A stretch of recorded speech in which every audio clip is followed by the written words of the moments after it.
உன்னை தேடு சேனலுக்கு உங்களை வரவேற்கிறேன். And whatever disaster strikes you, it is for what you have earned from your own hands. But Allah pardons much.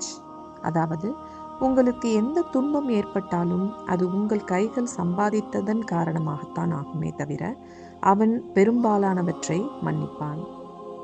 The person who severs the bond of kinship will not enter paradise. அதாவது, முகமது நபி ஸல்லல்லாஹு அலைஹி வஸல்லம் அவர்கள் கூறினார்கள், உறவு பந்தத்தை தூண்டிப்பவர் சொர்க்கத்தில் நுழைய மாட்டார். Also he said, whoever guides someone to goodness will have a similar reward. அதாவது, யார் ஒருவரை நன்மையின் பக்கம் வழி நடத்துகிறாரோ அதை செய்பவருக்கு சமமான கூலியை பெறுவார். தொலைத்ததை தேடும் பயணம். இணைந்து முயற்சிப்போம், இணைந்து பயணிப்போம். தேங்க்ஸ் ஃபார் வாட்சிங்.